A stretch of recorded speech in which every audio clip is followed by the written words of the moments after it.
Amen. So, magandang gabi po and once again, welcome sa atin pong prayer meeting and Bible study.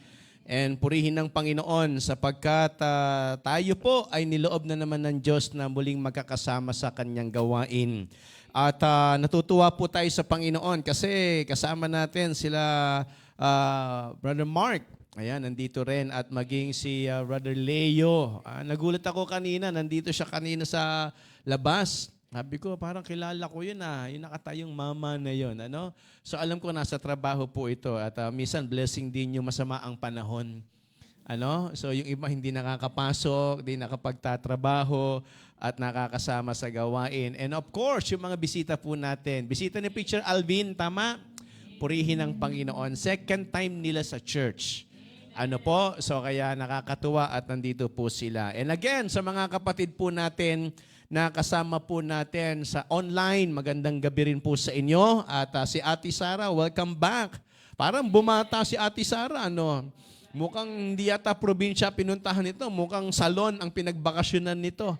Ano ho? So kaya purihin ng Panginoon. And sa mga nag-render ng special number, maraming salamat sa inyo. Sa magkapatid na si Renzi at saka si Rencil. At kay Sister Glidel, sa birthday girl, nako mamaya, wag muna ho kayong umuwi at uulan. Ano ho? So sumilong muna ho kayo rito. Ano po? So kaya yun ho at purihin ng Panginoon. So sige po, at tayo'y mag-aaral na ng salita ng Diyos. Handa na po ba kayo?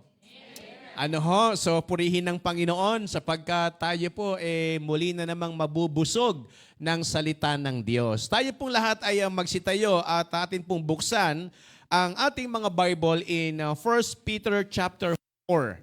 Ayan. 1 Peter chapter 4 verse number 7. Ayan, ako po. Ito ho talagang pinagpray ko sa Panginoon na ito po ay maging blessing sa ating lahat.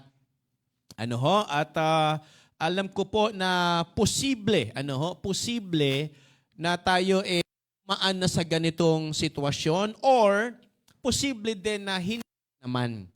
Ano ho? At posible ring dumaan tayo sa ganitong sitwasyon. Sabi po ng verse number 7, "But the end of all things is at hand. Be ye therefore sober and watch unto prayer."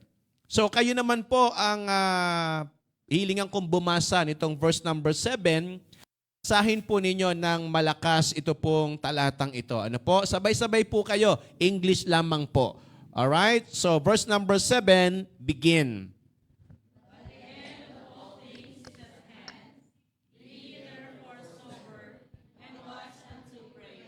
Manalangin po tayo. Panginoon, maraming salamat po sa pagkakataon na kami ay muli mong tinipon sa inyo pong bahay-sambahan. Salamat, Panginoon, sapagkat sa kabila ng masungit ang panahon, kami po ay ginabayan mo at binigyan mo po kami, Panginoon, ng kalakasan sa aming pong mga katawan. Dalangin ko po, Panginoon, na sa aming gagawing pag-aaral, tunay po na amin pong maintindihan kung ano po ang mensaheng nais mo pong iparating sa amin. At ikaw rin po ang magbigay sa amin ng makalangit na karunungan para amin unawaan kung ano po ang inyong kalooban para po sa aming lahat. Tunay po, Panginoon, na umaasa kami na ikaw po ang siyang mangungusap, ikaw po ang siyang kikilos sa amin pong kalagitnaan. Pagpalain mo po ang mensaheng ito, maging ang mga kasama po namin, lalo na po ang mga bago at bisita, tunay po, Panginoon, ang mensaheng ito ay maging blessing po sa kanila. Dalangin ko, Panginoon, na ikaw rin po ang siyang amin pong mabigyan ng kapurihan, ikaw po ang siyang amin pong maluwalhati at maitaas sa amin pong gagawing pag-aaralan. Salamat po muli, Panginoon, sa pagkakataong ito. Sa po namin ikinukumit ang lahat. Ikaw po, Panginoon, ang aming pinagtitiwalaan. Ito po ang aming panalangin sa pangalan po ni Kristo Jesus. Amen. Okay, so mari na po kayo makaupo. And then, ang title po ng ating pag-aaralan, ngayon pong gabing ito ay Don't Be Desperate. Don't be desperate. Alam nyo ho, mga kapatid, itong verse number 7, ito po ay karanasan o pangyayari na kung saan sila po ay dumadaan doon sa tinatawag nating last days. Sabi ko ng verse number 7, but the end of all things is at hand. Parang ito po nalalapit na sa panahon na ito po ay malapit ng magwakas. Tayo po, pag napunta tayo sa isang lugar na parang lugar ng kawalan, nang wala tayong makitang pwedeng tumulong, wala tayong makitang pwedeng maging pag-asa o ikabubuhay natin, ang tendency natin ay bahala na lang. Ibig ko sabihin, ang nasa isip natin, bahala na lang kung ano mangyari sa akin dito. Pero alam niyo po, itong verse number 7, nagtuturo po sa atin na kahit ano pa ang maging sitwasyon natin, dumating man tayo doon sa puntong parang walang-wala na tayong makitang paraan, solusyon sa at problema na atin pong kinalalagyan, sabi po ng verse number 7, be ye therefore sober and watch unto prayer. Huwag pa rin daw nating payagan na walang mangyari sa kabila ng atin pong kalagayan. Bagkus, gamitin pa rin natin yung mga posibleng nahuhuli o natitirang pag-asa natin. Yan po yung pananalangin. Kung tingin po ninyo, wala nang pag-asa ang inyong buhay sa trabaho. Kung tingin po ninyo, wala nang pag-asa ang inyong buhay sa love life. Pwedeng may mga ganyan. O kaya tingin ninyo, ang buhay ninyo parang wala nang pag-asa sa pamilya, sa kalusugan, o sa kung ano pa man. Mga kapatid, hindi ho po pwedeng wala na tayong magagawa. Kaisipan ng marami, bahala na lang kung ano na lang mangyari sa akin. Total, wala naman ako nakikita ng pag-asa. Wala naman ako nakikita pwede pang magbago sa sitwasyon ko. Ewan ko kung napanood nyo yung palabas na Cast Away. Ang bida doon si Tom Hanks. Napunta siya sa isang island, bumagsak yung kanilang sinasakyang eroplano, siya ay nagdi-deliver parang DHL yata, kung di ako nagkakamali, parang sila yung nagdi-deliver ng mga gamit o kaya mga packages hanggang sa bumagsak yung kanilang eroplano at hindi makita yung black box, hindi makita yung parang GPS na maglo-locate kung saan sila bumagsak. At dineclare na ng mga tao at ng kumpanya na yung lahat ng sakay ng eroplano patay na. So napunta sa doon sa isla. Imagine po ninyo, napakahirap, walang kuryente. Yung kanilang eroplano lumubog. Pag nakakakita siya ng kakaibang itsura na lumulutang sa dagat, natutuwa siya kasi nakakaisip siya na may pag-asa. Pag may nakita siyang parang mukhang tao na lumulutang, pinupuntahan niya kagad kasi iniisip niya, baka buhay pa to, at least may kasama ko. Alam niyo, napakahirap na nasa isang isla ka nang wala kang kausap. Naintindihan po ninyo? Minsan nangyayari sa atin, wala tayo sa isla, pero pakiramdam natin, parang wala tayong makausap na matino, parang wala tayong makausap na ang pakiramdam natin, mako-comfort tayo o kaya kakampihan tayo sa sitwasyon natin. Alam nyo pati yung puno, yung bunga ng nyog, yung bunga ng nyog, o kaya yung bola ng volleyball. Okay? Nilagyan niya ng mata, nilagyan niya ng ilong, nilagyan niya ng bibig, itinusok niya sa isang kahoy, itinayo niya lang doon. Pag tinitignan niya, iniisip niya, parang may kasama siya. Kinakausap niya, minsan inaaway pa nga niya . Di ba? Bakit ayaw niyang sumagot? Ayaw niyang sumagot, kausapin mo ako. Paano sasagot yun? Bola ng volleyball yun. Naintindihan niyo, mga kapatid? Pag nandun tayo sa kalagayan na parang wala tayong makitang pag-asa, because according to Apostle Peter, ito po yung tinatawag na last days. Alam niyo, napakahirap mabuhay sa mundo na ang pakiramdam mo, nag-iisa ka lang. Parang isang Kristiyano na ang pamilya mo hindi pa mananampalataya. Ewan ko kung naintindihan niyo po yung ibig kong sabihin. Isa ka lang na save, isa ka lang na baptist, isa ka lang na Kristiyano. Pag umuwi ka ng bahay, ang saya-saya mo, galing ka ng church, di ba? Blessed na blessed ka. Pero pag uwi mo ron, hindi ka nila naintindihan, hindi ka nila na-appreciate. Ewan ko po kung naranasan niyo yun. Pinagpala ka ng salita ng Panginoon. Pag mo roon, di ba? Sisigawan ka, papagalitan ka, pupulaan ka pa. Hindi mo tuloy maranasan na ikaw alam niyo po, pinagpala sa gawain ng Panginoon. Bakit? Kasi nga, hindi tayo naiintindihan ng mundo. Ang tingin nila sa ginagawa natin, kamangmangan. ang tingin nila sa ginagawa natin na nagbago ang buhay natin, ito raw walang kumbaga katuturan. Walang kwenta yung ginawa mo. Ito nga kadalasan, di ba ito ang akusasyon ng kaaway sa atin? Ngayon lang yan. Sa simula lang yan. Tama po ba? Anak ko, hintayin mo. Mga ilang buwan lang yan, ilang linggo, ilang taon, mawawala rin yan. Babalik din yan sa dati. And that is the accusation of Satan.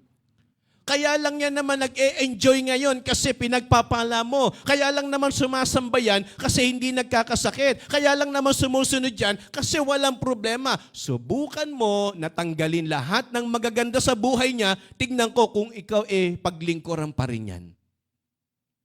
Alam niyo mga kapatid, sabi po ni Apostle Peter in verses 1 to 6, para makita ho natin yung background. Tignan po ninyo, sundan po natin.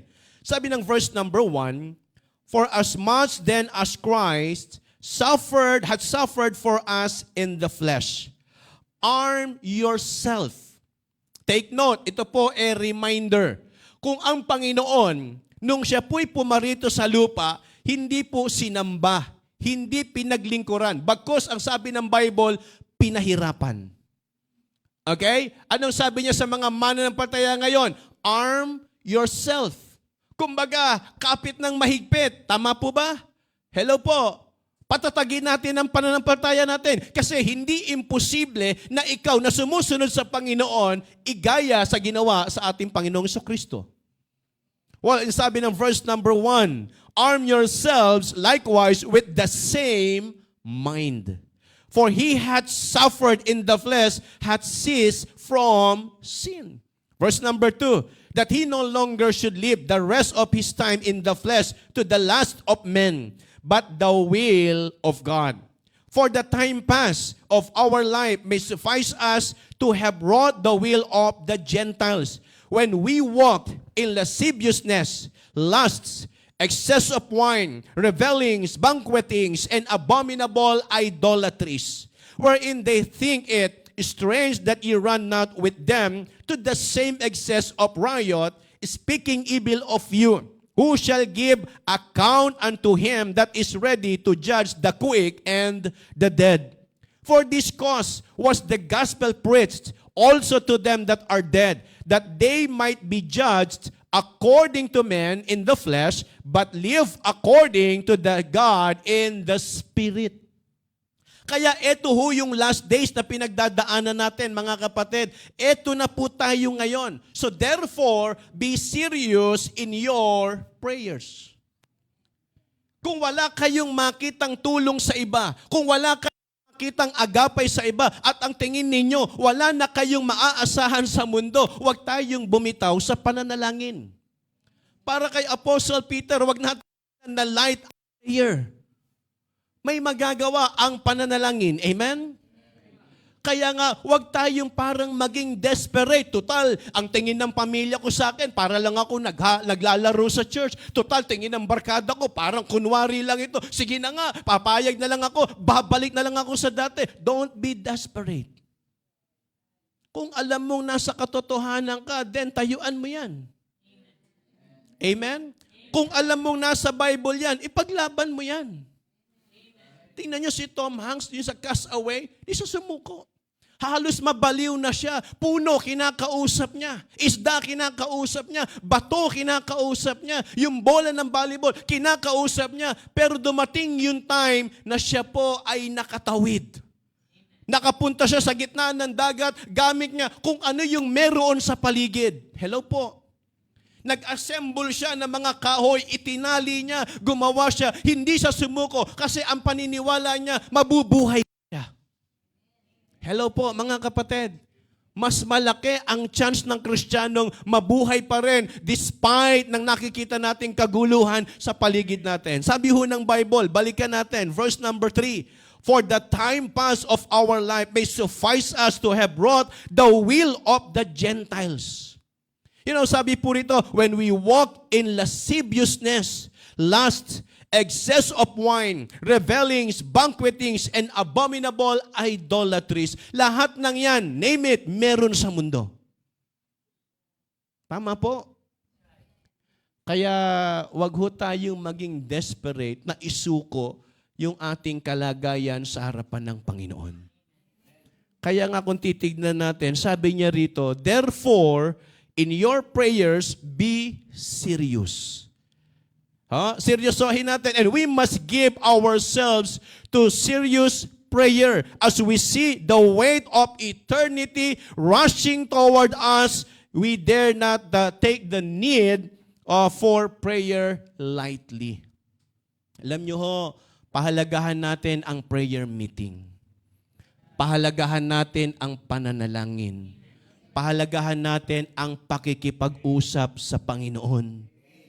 Kung wala ka ng makausap na matino sa mundo, sa Diyos, makakita ka ng katinuan. Amen? Sa mundo, hirap makakakita ng matinong kausap. Lalo pat kung ang pag-uusapan ninyo patungkol sa Diyos.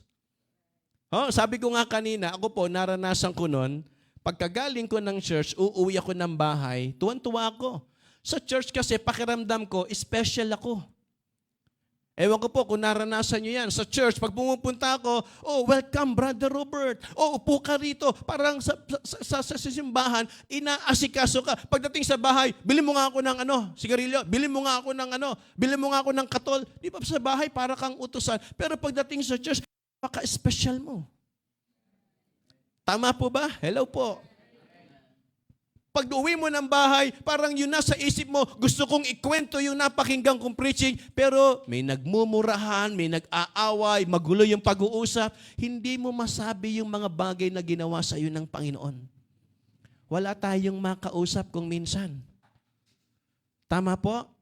Ngayon, sabi ho ng 2 Timothy chapter 3, verse number 1, this know also that in the last days, perilous times shall come. So anong ibig kong sabihin mga kapatid? Ito ho yung panahon na dapat maging aware ang mga mananampalataya. Kung babasahin natin yung mga sumunod pang talata, dito po sa 2 Timothy chapter 3, makikita nyo ho yung sinyales ng perilous time. Men shall be lovers of their own selves, traitors, heady, high-minded. Andyan na po lahat, mga kapatid. Sinabi na ni Apostle Paul kay Timothy na tayo po ngayon ay nasa panahon ng mapanganib. Kaya kapag ang Kristiyano ay naging desperado, wala na hong tatayo at wala nang maninindigan pa. Kaya ang tanong ko po, mga kapatid, sino po ba sa atin ang hindi napapagod? Meron po ba ritong hindi napapagod? Sige nga. Kahit nga ho yung mga makina ipinapahinga eh. Walang puso, walang pakiramdam, pero ipinapahinga ang makina. Pag ako'y bumabiyahe ng Samar, nakamotor, nung ang gamit ko pa dati yung NMAX na 150cc, hindi po yan, kumbaga, liquid cool na tinatawag. Ibig sabihin, wala siyang radiator, wala siyang, kumbaga, coolant. So, kumbaga, mechanical pa rin siya. Pag pinaandar mo siya ng mahaba, kailangan ipahinga mo siya kasi baka pumutok yung makina, mag-overheat. Kasi nga, hindi pa siya ganun ka-high-tech. Okay? So, dapat alam mo yung makina mo kung hanggang saan ang limitation. Yung mga makina ng factory, pinapahinga rin. Tama, hindi lang sasakyan. Yung mga makinarya sa mga kumpanya, ganun din po sa mga factory, yung mga nagpo-produce ng mga produkto, ang sabi ho, pinapahinga rin yan. So, ano ibig sabihin? Lahat ho tayo may tendency mapagod. Hindi lang ho yun. Hindi lang yung pagkapagod. Lahat po tayo may tendency na manawa. Kahit tama, kahit totoo, mga kapatid, bilang tao, may tendency ho tayong sumuko. Tama po ba? Kaya nga ito yung magandang pag-aralan natin para wag ho tayong bumigay at wag tayong maging desperate sa sitwasyon natin sa buhay. Hindi ako naniniwala na pinayagan ng Diyos yung problema nang iiwan tayo ng Panginoon, nang ganun-ganun na lang. Naniniwala ako, tutulungan tayo ng Diyos. Amen? So ito ho yung mga nakita ko, mga kapatid. Tignan po ninyo. Diba? Don't be desperate because of difficulties. Wag ho tayong pumay. Kasi tignan po ninyo. In verse number 3, balikan lang po natin. For the time past, of our life may suffice us to have wrought the will of the Gentiles. When we walk in lasciviousness, lust, excess of wine. Pasensyahan na po at pasintabi. Baka may matamaan tayo. Pero wala po akong intensyon na magpatama o manakit ng damdamin. Pero kung kayo po ay nabuhay ng kagaya nito, naranasan nating uminom, manigarilyo, magsugal, sabi ng Bible, tapos bigla mong iiwanan. Ano ho ang mararamdaman sa atin ng mga taong nasanay sa atin, ng ginagawa? Tapos eto ngayon, ang hawak natin, Bible. Tama po ba? Hello po. Paano kagad natin makukonbinsya na alam mo, ang sarap doon sa church, nagba-Bible kami, talagang inukwento nga sa akin ni Brother Leo, sabi niya, Pastor, pag nasa church ako, iba pakiramdam ko. Gusto ko siyang tanungin sana noong linggo, kaya lang ayoko muna kasi bago pa lang siya. Gusto ko siyang tanungin, pag uwi mo ng bahay, kamusta pakiramdam mo? Kapares ba na nasa church? Nagkakaintindihan po ba tayo, mga kapatid? Hindi ho tayo kakampihan ng mundo kasi ang tingin nila atin, tayo hinahatulan sa atin pong kalagayan at pagkatao. Nako, simula lang yan. Kaya marami mga nagiging desperate na iiwan ng Christian life kasi nga napapagod, nahihirapang magpaliwanag at magpatunay ng kanilang kalagayan sa harapan ng Panginoon. Kasi nga, eto tayo na For the time pass of our life may suffice us to have wrought the will of the Gentiles when we walk in lasciviousness, lust, sabi ho ng Bible, excess of wine, revelings, banquetings, ayan yung mga party-party. Kami ho ng mga panahon na yon, pag piyesta, yan yung mga breakdance. Ewan ko po kung may umabot nun. Kasi nun sa amin, yung bahay po namin, tapat ng basketball court, ang ginagawa po ron, maglalatag yan ng linoleum. Okay? Alam niyo ba yung linoleum? Yung parang binil na naro-roll. Nilalatag po yan. Tapos may magbe-breakdance dyan, pagalingan. Yung mga umiikot na ganon, tumutumbang ganon. Diba? Nag-i-spin yung ulo nandoon, umiikot. Naku, ng mga panahon, pag magaling ka sa ganon, ako po, kahit anong itsura mo, papalakpakan ka. Kasi nga, galing kang sumayaw. Kaya ang kanta, ang galing kong sumayaw. Di ba? Ganun na pala. Ganun dati. Ngayon na pala yun. Bago na pala yun. So anong ibig sabihin, mga kapatid? Doon tayo nakilala, paano nagiging madali, natatayo ka ngayon sa kanila, ang dala mo tracts, ang dala mo Bible, ang dala mo yung lugar na kung saan, doon ka nanggaling, ang bihis mo, iba. Ngayon, mapapagod ka kapapaliwanag. Mapapagod ka, kakapatunay na nagbago na ako. Tama po. Hanggang sa isipin nila, hindi kami naniniwala. Tignan natin. Kaya nga, di ba, minsan, andyan yung tukso Di ba? Anong gagawin ng tukso sa atin? Hindi tayo lalayuan. Kaya buti na lang, kumanta si Eva Eugenio. Eva Eugenio ba kumanta nun? O tukso, layuan mo ako. Hindi lalayo ang tukso. Lalapit at lalapit yan. Di ba? Ikaw ang lumayo sa tukso. Tama po. So anong ibig sabihin, mga kapatid? Tignan nyo si Jonah. In Jonah chapter 1 verse number 2, sabi po ng Bible, arise, go to Nineveh, that great city, and cry against it. For their wickedness is come up before me. Sabi ho ng Bible, ang linaw in verse number 2, sobrang tindi ng kanilang kasamaan. Pumunta ka ron. Kayo ho ba naranasan nyo na sinabi nyo yung nangyari sa buhay ninyo, yung kayo po'y nakakilala sa Panginoon, na save na kayo, tumanggap na kayo sa Panginoon. Naranasan nyo ba na nung kinuwento nyo yun, ang ibinalik sa inyo, hindi kami naniniwala dyan? Siguro, yung sinasabi mo, naniniwala kami, pero sa iyo, hindi kami naniniwala. Tama po, totoong may Diyos. Hello po. Totoong may Kristong ipinako sa krus na nagliligtas. Tama po ba? Lahat ng yun, totoo yun. Pero ang tao, mahirap pa paniwalain. Kasi nga, ang alam ng tao, yung mabuti lang sa paningin nila, yung okay lang sa pakiramdam. Basta noon, okay kami. Pero pag pipigilan mo kami sa gusto namin, hindi tayo magiging okay. Sabi ng verse number 2, go to Nineveh, that great city, and cry against it, for their wickedness is come up before me. Anong ginawa ni Jonah? Verse number 3. Anong sabi po ng Bible? But Jonah rose up. Sumunod ba siya? No. Anong sabi ng verse number 3? But Jonah rose up to flee. Tumakas siya. Kasi nga, nakita niya yung Nineveh, sobrang sama ng mga tao. Kaya eto ngayon ako, bakit ako susunod sa Panginoon? Bakit ako pupunta ron? Anong gagawin ko roon? Pahihirapan ko lang sarili ko. Kaya eto po mga kapatid, sukdo lang iwanan nila yon sa kadahilan ng ayaw nilang mahirapan, ayaw nilang magpaliwanag, ayaw nilang malagay sa panganib. Kaya mas pipiliin nating magpakalayo-layo na lang kaysa sumunod sa Panginoon. Don't be desperate.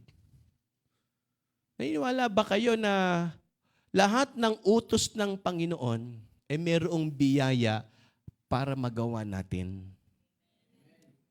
Naniniwala po ba kayo ron?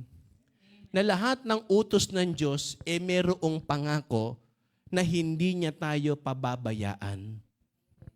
Mga kapatid, basahin niyo ho ang buong Biblia. Lahat ng inutos ng Diyos, mayroong pangako. Tama? Anong pangako ng Diyos? Hindi ko kayo pababayaan. Hindi ko kayo iiwanan. Hindi ko kayo pahihinain. Lagi ko kayong palalakasin. Hindi ko kayo gugutumin. Tama po ba? Hindi ko kayo uuhawin. Hindi ko kayo sasaktan. Kung sasaktan kayo ng iba, hindi kayong sinaktan nila. Ako. Laging inaako ng Diyos ang hirap. Tama po? Kaya lang, dahil sa nakikita natin, yung sitwasyon, ang tao natatakot. Tandaan niyo mga kapatid, anong sabi ng Bible in verse number 3? But Jonah rose up to flee unto Tarshish from the presence of the Lord.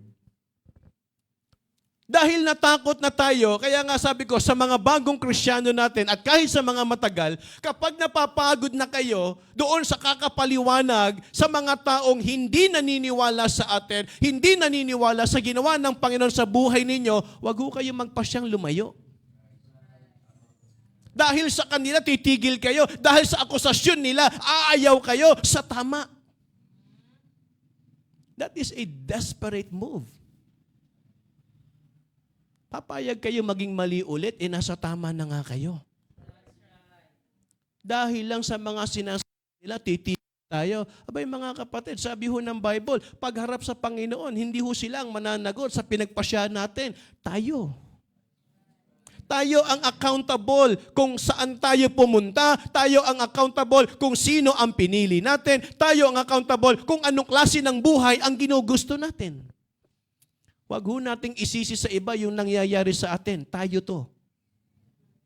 Kahit ba may nang aapi sa atin, kung ayaw natin, wala silang magagawa. Kung meron nang di-discourage sa atin, kung ayaw nating ma-discourage, wala silang magagawa. Tama po ba? Ano ang ginawa ni Satan kay Job? Terribling problema. Pero na-discourage ba si Job? Hindi. Hindi dahil sa nandun, lagi niya nararamdaman, nandun ang Panginoon. Tama lang yung kanyang paniniwala sa Diyos. Tandaan nyo, ang magbabago sa sitwasyon natin, hindi yung paligid, yung pananaw natin. Apoy pwedeng maging malamig. Tama po ba? Pananaw mo sa pagsunod sa Panginoon. Leon na mabangis, pwedeng maging kalaro mo na parang pet pag tama ang pananaw mo sa Panginoon. Di ba si Daniel, anong sabi ng Bible? Dinala siya doon sa lion's den. Ano ba ang mga leon? Mabangis. Tama, ang leon, nangangain yan. Pero ano sabi ng Bible? Nung dinala si Daniel doon, parang walang natakot. Bakit? Kasi tama ang pananaw niya sa paglilingkod sa Panginoon. Okay. Sino ho sa atin dito ang hindi kinakapos?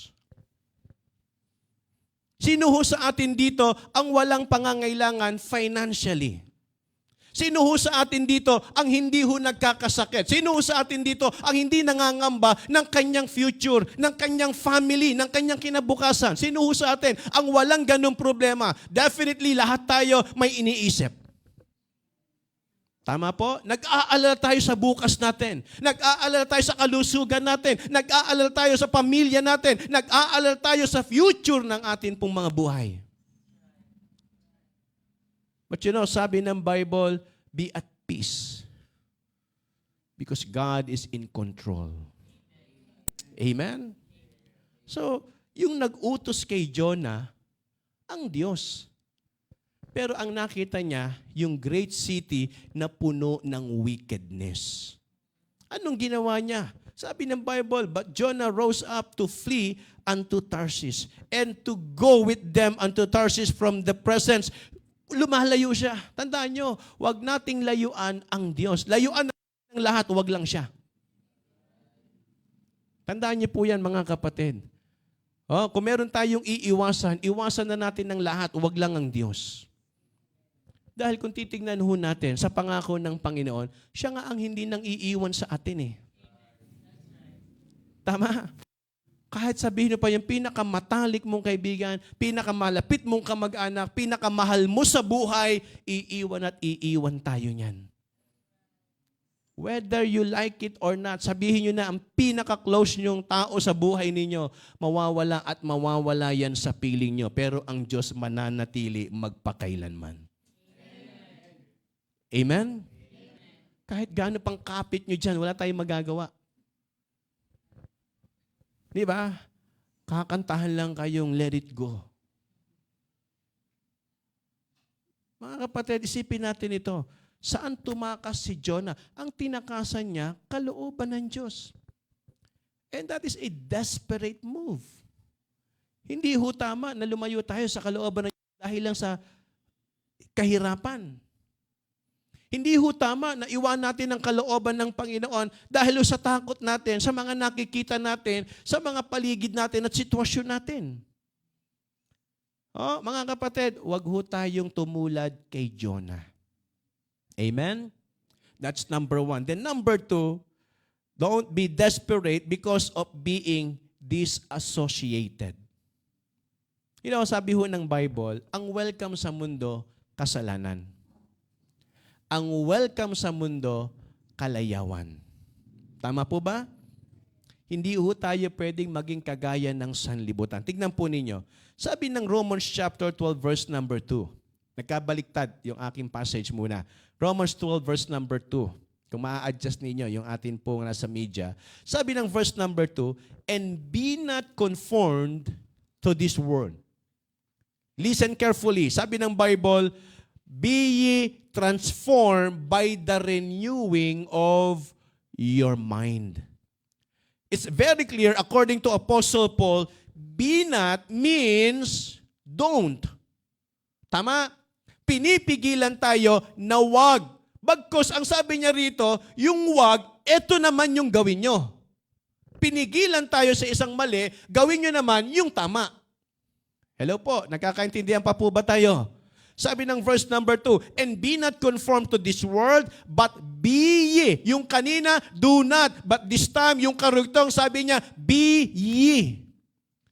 Anong sabi po rito? Be ye transformed by the renewing of your mind. So, ibig sabihin, ang magtatama pa rin sa atin sa paglilingkod, yung atin pong paniniwala. O, tignan niyo po yung karugtong. That ye may prove what is that good. Okay, eto ho kasi ang senaryo. Sa mundo, nakakalito. Ano na ba talaga ang tama at ano ba talaga ang totoo? Okay? Kung kayo ho nood ng telebisyon, marami hong nakaka-confuse na palabas. Okay? Hindi ho tayo magbabanggit ng produkto. Pero sabi ng isang commercial, yung shampoo ito ay nagpapaganda, nagpapahaba ng buhok, nagpapakintab, 100%. Yung isa naman, ganun din. 100%. Meron nga ako nadinig na sabon, di ba sabi, 99.9% kill the germs. Di ba? Pumapatay ng bakterya, pumapatay ng mga mikrobyo. Tama ba ako? 90.9%. can kill the germs. Sabi doon. Paano yung, how about yung 1%? Yung 1% ba yun? 0.1? Yung 0.1? 0.01? So imagine niyo, dumi pa rin yun. Di tatalunin siya na kayang pumatay ng 100%. Sabi nila, kami ang number 1 sa channel. Sabi nung kabila, kami ang number 1. Sino number 2? Sino nagsabi? Naintindihan po ibig ko sabihin? Sa mundo, malilito tayo. Kasi nga, tignan po ninyo, anong sabi po rito? And be not conformed to this world, but be ye transformed by the renewing of your mind, that ye may prove what is that good. Ano ba ang good? Hindi yung good sa mata ng tao, kundi ano yung good sa harapan ng Diyos. Ang atin pong basihan o standard ng mabuti, hindi po yung mabuti sa tao. Kasi po, tignan nyo, pag ang tao ang magbibigay ng standard ng mabuti, magkakaiba po tayo. Ewan ko po kung naintindihan ninyo ko. Tama? Magkakaiba ang mabuti para sa tao. Kaya kapag tao po ang naging standard ng buhay natin, malilito tayo. Iba yung sa kanya, iba yung sa kanya, iba yung sa kanya. Paano ko susunod? Ang dapat ho maging standard natin, hindi yung ginagawa ng tao. Ang dapat maging standard natin ng good, yung sinabi po ng salita ng Diyos. Tama po ba? Iba-iba ho ang disposition ng tao. Iba-iba ho ang opinion ng tao. Iba-iba po ang pananaw ng tao. Pero ang Biblia, isa lang. Pananaw lang ng Diyos. Amen? So kaya nga sabi po rito, and acceptable and perfect and will of God. Kaya nga, tignan niyo po itong sinabi po sa John chapter 6, verses 67 to 69. Kasi po, ito ang mahirap sa kalagayan natin. Ewan ko po kung naranasan nyo rin ito. Yung hindi ho kayo isinasali na ng mga taong dati nyong kasama kasi nga, nasa Panginoon na kayo. Naranasan niyo po ba yon? Dalawang bagay yan Yung hindi ka isinali, tsaka iniwang ka. Tama ba ako? Yung hindi ka na sinasali sa usapan, hindi, iba ka na O kaya, pag may lakad, hindi ka na sinasama. Hindi, iba ka na O, tignan niyo po ito. Sabi ho ng John chapter 6, verses 67 to 69, Then said Jesus unto the 12, Will you also go away? Kasi po, ito ho ang sabi ng Bible. Yung mga nauna, ang sabi ho ng Bible, nagsialisan. Yung mga disipulo ng Panginoon na pinakain, ang sabi ho ng Bible, nag-alisan. Kaya ang tanong tuloy ng Panginoon sa kanila, kayo rin ba aalis? Kasi ito ang mahirap Parang ganito po nangyayari to kahit saan. Di ba sa church, tanggapin na natin ang katotohanan, may nadadagdag, may nawawala. Hello po. Nagkakaintindihan pa po ba tayo? Andiyan pa po ba kayo? Okay. Sa church, may nadadagdag, may nawawala. Kung kami ho ang tatanungin, hanggat maaari, ayaw namin nang mawalan ng tupa. Kung kami ho ang masusunod, hanggat maaari, ayaw naming mabawasan. Pero wala ho talaga kaming kontrol sa mangyayari sa buhay po ng bawat isa sa inyo. Kayo po ang makakaalam kung ang puso po ninyo tama at maayos sa harapan ng Panginoon. So ang sabi ho ng Bible, nung ang Panginoon nagtanong kila Apostle Peter, kasi tignan niyo po kung ang Panginoon nga iniwan ng mga alagad Kung ang Panginoon nga iniwan ng disipulo Okay, ilan po ang apostol ng Panginoon? Kung alam po ninyo, ilan ang apostol niya? 12. Tama po ba? Bago naging isa pa nadagdagan, 12 muna. Okay? Sa 12, lahat po ba yun unod sa Kanya? Lahat po ba yun naging faithful sa Kanya? 12 na nga lang, may naging Judas pa. Tama po ba? Yung Panginoon na nagpakain ng libo-libo, gumawa ng miracle, iniwan din ng libo-libo. Tama po ba? So, ibig sabihin, yung realidad na mismong ang Panginoon na ang nagturo, mismong ang Panginoon ang nag-disciple, iniwan pa rin siya, may naging Judas pa. Talagang sa church may mangyayari, pero ayaw sana natin yun. Tama po ba? Ayaw sana natin yun. Kaya nga magandang matutunan natin ito para wag tayong maging kagaya ng iba na nung may nag-alisa, nakigaya. Nung may inaalis na sa kanilang, grupo, ang sabi ng Bible, then said Jesus unto the 12, will you also go away? Anong sabi ng verse number 68? Then Simon Peter answered him, Lord, to whom shall we go? Saan kami pupunta? Sino ang susundan namin? Thou hast the words of eternal life. Kapag ang nararamdaman natin sa barkada natin, dinidisgroup na tayo, inaalis na tayo sa barkadahan, masakit ho yun eh. Kaibigan mo, tinuturing ka ng iba ngayon. Kabarkada mo, kasi nga, nasa Panginoon ka na. Tama? Ngayon, ang tanong, babalik ka ba ulit doon para sa kanila? Yun ang tanong eh. Kaya nga, ang sabi, verse number 69, and we believe and are sure that thou art that Christ.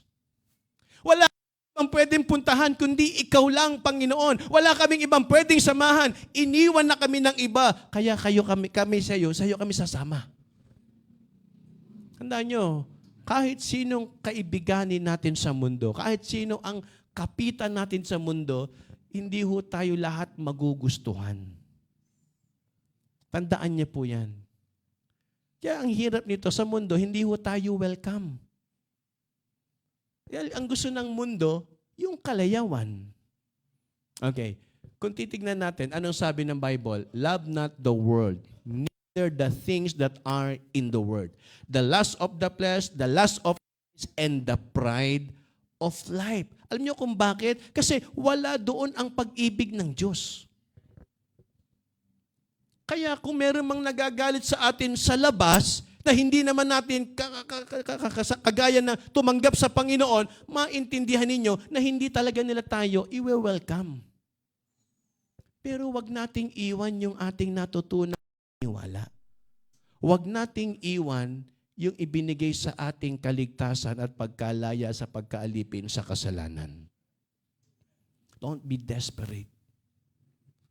Parang mas masaya yata sa barkada kesa sa church. Parang mas madali yatang sumunod sa mali kesa sa tama. Parang lang yun. Tandaan nyo, lahat ng gagawin natin, laging mayroong kapalit. Tama? Whether it be good or bad. Tandaan niyo, lahat ng gagawin natin sa sarili natin, mayroong katumbas at katapat na resulta. Kapag inalagaan mo ang katawan mo, natural, magiging maayos ang katawan mo. Pero pag inabuso mo ang katawan mo, natural, aanihin mo. Tama po ba? Kung ano yung intake mo, yun din ang magmamanifest sa'yo. So ano ibig sabihin mga kapatid? Sa mundo kasi, hindi ho tayo tinatanggap. Hindi ho welcome yung ating setup. Di ba? Tignan nyo, sige, magbasa tayo ng Bible. Sabi ko nga noong nakaraan, di ba? Kung meron tayong paniniwala na patungkol sa Diyos, dapat hindi natin tinatanggihan ang Bible. Bakit? Yung paniniwala sa Diyos yan, bakit ako tatanggi sa Bible? Pero ang daming may paniniwala sa mundo na ang paniniwala nila, meron silang relihiyon, meron silang Diyos, pero ayaw ng Bible study. Yun ang nakapagtataka. Hindi ho welcome sa community ang Bible. Hindi welcome sa community ang Christian. Alam niyo po ba yan, mga kapatid? Subukan yung tumayo sa pamilihan. Ako po isang Kristiyano, tumanggap sa Panginoon. Gusto ko po kayong anyayahan. Dadaan-dahanan ka lang. Pumunta ka sa mall, sabihin mo, Kristiyano ko, gusto ko kayong dalhin sa Panginoon. Who you? Dadaan-dahanan ka lang. Tama po ba? Baka yung iba nga dyan, pinagtatawanan pa tayo eh. Bakit? Kasi isipin nila, sisiraan siguro ng bait ito. Medyo napunta pa sa, nagbayit mo, kaya ayoko mag-Bible nagkakaganyan eh. Yung transportation ng mabuti, ayaw ng mundo. Ang gusto nila, itsurang kakaiba. Alam niyo, nung ako po unang nagsuot ng polo at ng slacks na pantalon, pinagtawanan ako ng barkada ko. Sa bahay pa mismo namin, pinagtatawanan ako. Nay, tignan niyo si Obe, mukhang pare. Ganun ang sabi sa akin. Diba? Kasi nag-iba yung pananamit ko, nag-iba na yung kilos ko. Sabi ko nga, doon ako natutang maghugas ng pinggan. Kasi sa amin noon, takasan 7 kami magkakapatid. Pag kumain, diba, kailangan, mauna ka matapos kasi pag ikaw nahuli, ikaw magliligpit, ikaw maghuhugas. Kaya kahit hindi pa lulunukin mo lang, hindi mo nangunguyain eh. Pero nung napunta ako sa church, akala ko matutuwa sila eh. Totoo po. Akala ko matutuwa sila. Bakit? Si Obe nag-church eh. Di bumait na yan. Si Obe, so alam niyo mga kapatid, mas lalo nilang hinamak yung aking naging pagbabago.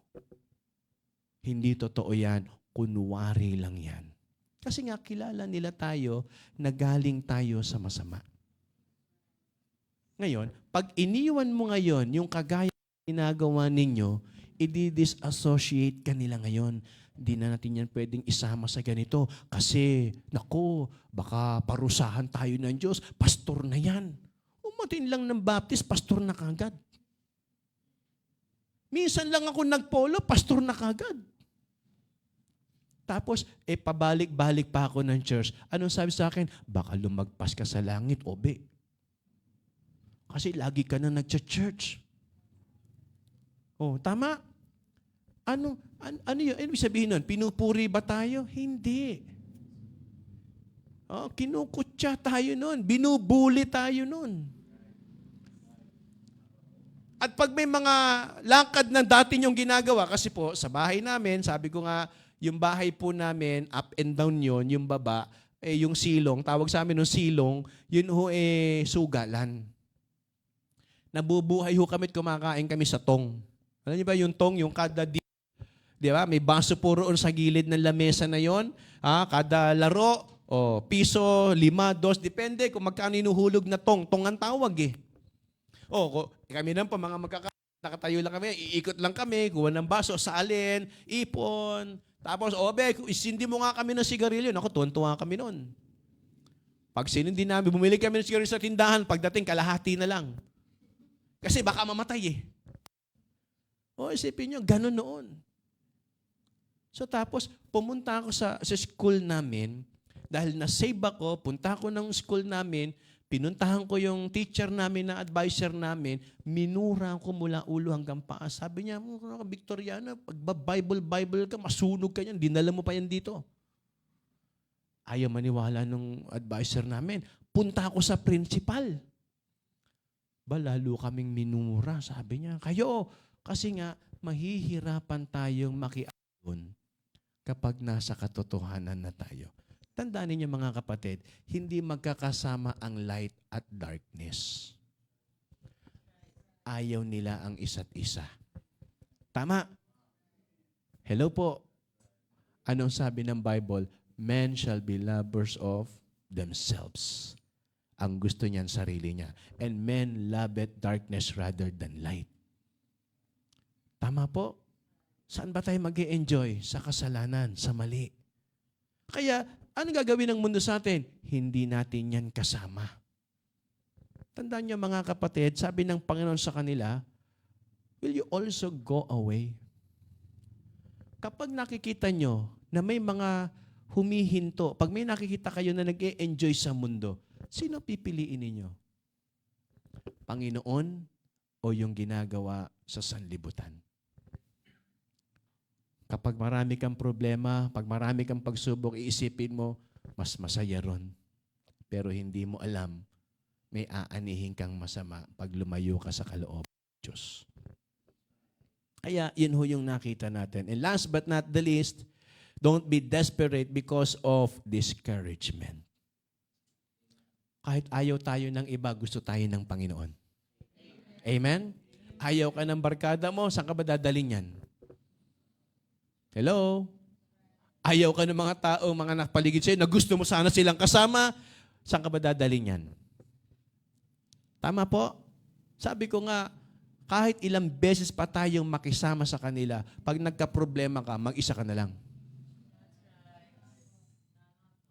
kahit ilang beses mo yan painumin. Ubusin mo, sweldo mo dyan. Pag nagkasakit ka, solo ka na lang. Tama ba?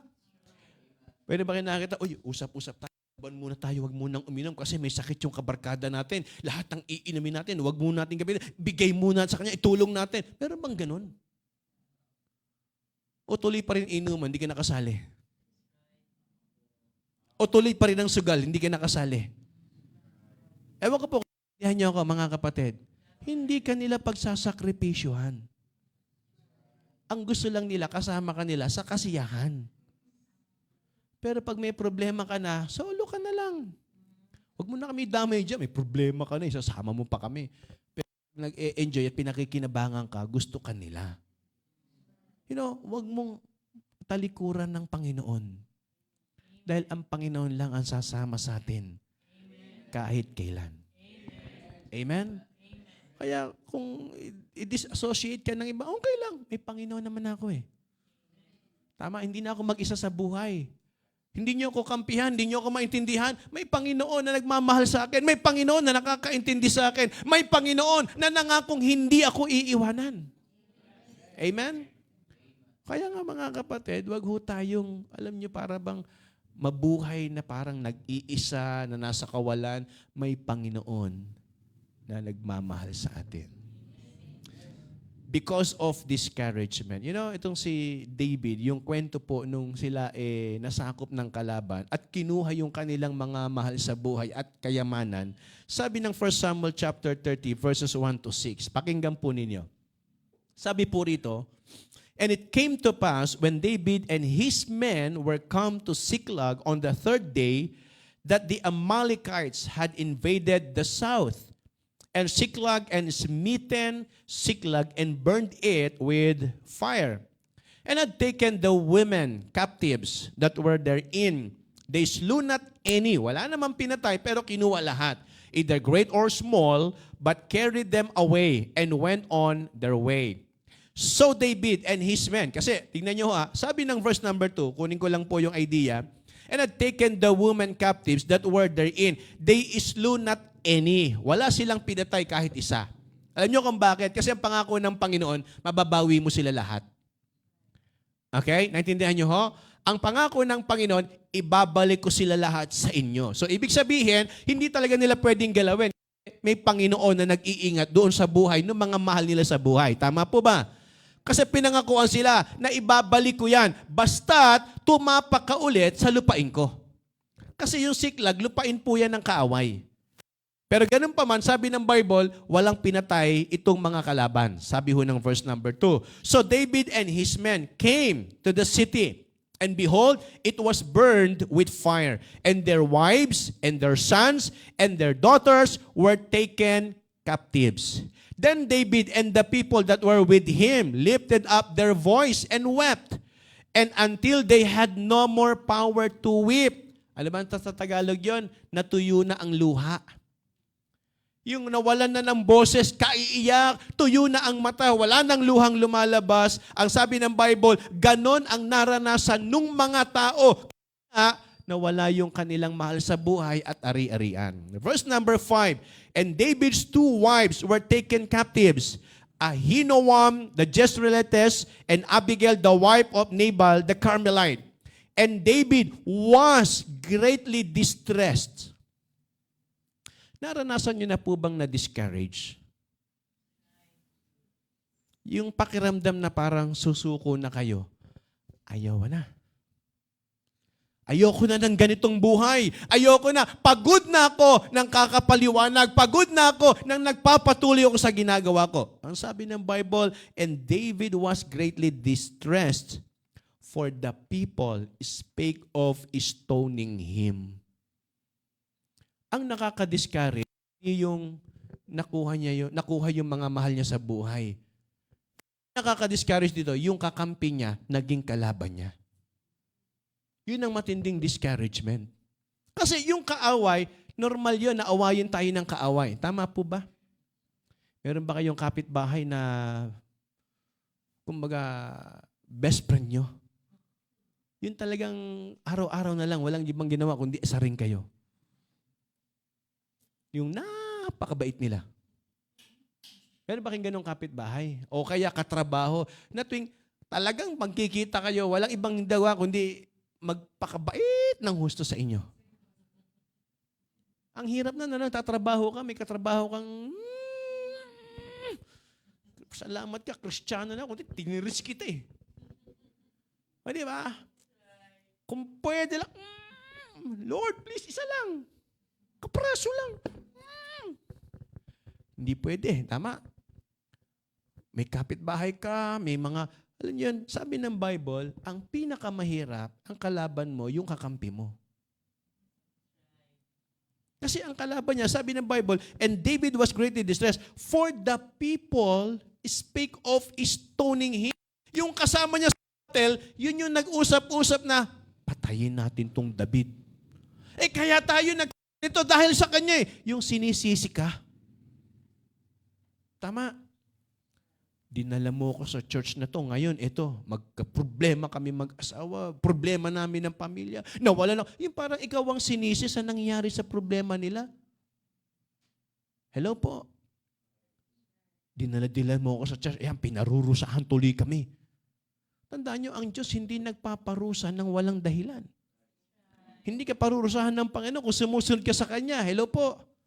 Kung ito, hindi parusa ibibigay sa iyo, blessing. Ang diablo pa naman tuso. Di ba? Ganyan, ay, nagpalit ka ng reliyon, pinarusahan ka. Ngayon, sinisi pa yung nagdala sa Panginoon. Yan ang may kisalanan kasi dinaldala ka dyan eh. Sabi ng Bible, dinala sila ni David sa Siklag, sinisisi siya, kaya kami nagkaganto, patayin natin si David, pagbabatuhin natin. Yan ang sabi ng Bible, because the soul of all the people was grieved.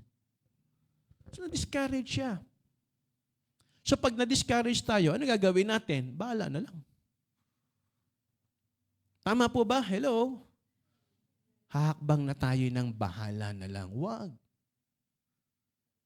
Wag tayo maging desperate. Kung Kristiyano tayo, may Panginoon. Ano ginawa ni David?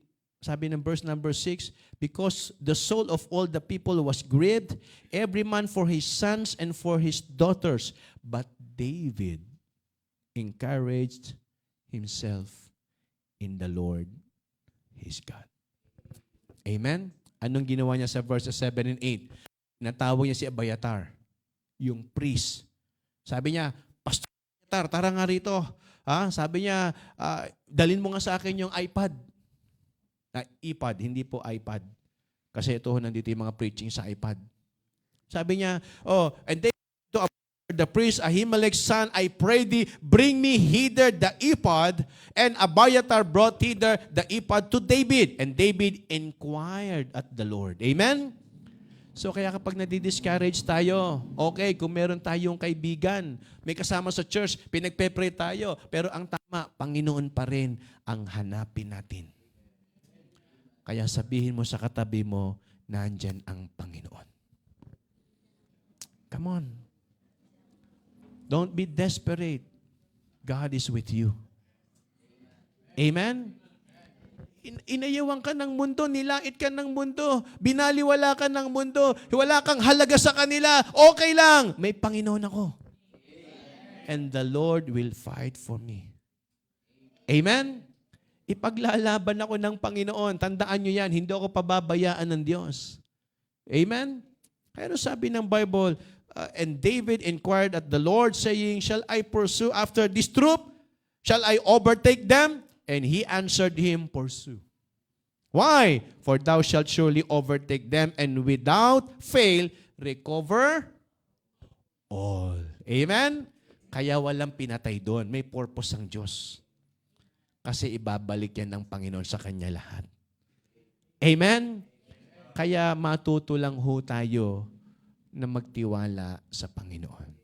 Don't be desperate. Kung pakiramdam mo walang nagmamahal sa'yo, meron. May Diyos. Amen? Kung pakiramdam mo parang wala kang kakampi, meron. May Panginoon tayo eh. Tama po? Yung pakiramdam mo, wala kang magagawa, wala kang kakayanan, may Panginoon na nagpapalakas. Tama po ba? May Panginoon na nagbibigay ng biyaya, may Panginoon na tumutulong, may Panginoon na nagmamalasakit sa atin. Kaya wag nating lasunin yung isip natin na wala nang halaga at wala na tayong magagawa. Meron. Amen? Kasi may Panginoon. Kaya kahit nandun tayo sa kawalan, parang isla na wala na tayo nakikitang pag-asa, tumingal tayo. Kung wala man lupa sa paligid, may langit sa taas. Tama? Kung wala mang rescue sa paligid, may Diyos na kayang magpadala ng rescue kahit imposible. Kaya nga, in many seasons of desperations, it's often challenging to rejoice in faith. Lagi napakahirap magsaya kapag tayo po ay laging sinusubok. Mahirap tumawa kapag may problema. Tama? Hello po. Mahirap magpakita ng ngiti sa mga taong ang tingin sa atin, maayos tayo, pero di nila alam, yung puso natin, sugatan, durog, naaapektuhan ang nangyayari. Laging may challenge. When we feel spiritually dry and cannot pray as we ought, we can rely on God through the Holy Spirit. You know how? In Romans chapter 8, verse number 26. Sabi po rito, dito po tayo maglulundo. Likewise, the Spirit also helpeth our infirmities. For we know not what we should pray for as we ought, but the Spirit itself maketh intercession for us with groanings which cannot be uttered. Amen? Kung tingin mo walang tutulong sa'yo, may Panginoon at merong Espiritu ang Diyos. Kaya wag ho tayong mawalan ng pag-asa. Amen? Kahit mapunta pa tayo sa kamay ng masama. Kilala niyo ba si Shadrach, Meshach, and Abednego? Kilala niyo ba si Daniel? Kilala niyo ba si Joshua? Kilala niyo ba si Noah? Kilala niyo si Moses? Ang dami ho mga tao sa Biblia na pinatunayan na merong Diyos na merong kakayanang tumulong. Amen? Bakit tayo mahihinaan ng loob? Tao lang yan. May Diyos ka. Pangyayari lang yan. May Diyos tayo. Tama? Minsan, yung pakiramdam natin sa sitwasyon, parang yung period ng buhay natin, ito na ang ending. No. Sabi ng Bible, for I know the thoughts that I think toward you, yet the Lord. Thoughts of peace and not of evil to give you an expected end. To tell you, brethren, brothers and sisters in the Lord, God is preparing yung mga bagay na, alam niyo, parang kakaiba. Sabi ng Bible, to prepare a place for you. So meaning, yung success natin, yung ending ng buhay natin, hindi sa masama. Ang ending ng buhay natin sa tagumpay. Alam niyo kung bakit? Because we are more than conqueror. Amen? Kaya kung nakikita niyo sa sitwasyong meron kayo, parang magbabago ang ikot ng mundo. You know, the salitang parang, hindi yun sigurado eh. Tama? Pag sinabi nating parang, hindi tayo sure dyan. Ano yan? Para bang anong tawag doon? Parang presumption lang. Ina-assume lang natin na baka yun na yun. Pero ang totoo, may magagawa pa rin ang Diyos. Alam niyo sa Bible, ang patay kayang buhayin. Tama? Yung imposible kayang maging posible basta't may Panginoon. Kaya nga mga kapatid, don't be desperate. Huwag kayong kumilos na parang walang pag-asa at walang Diyos. Huwag kayong magdesisyon parang kayo lang walang Panginoon. Tandaan nyo, merong magagawa ang Diyos sa buhay natin. Amen? Dahil may Panginoon tayo. Manalangin po tayo. Panginoon, maraming salamat po sa inyo pong ginawang pagtuturo sa amin.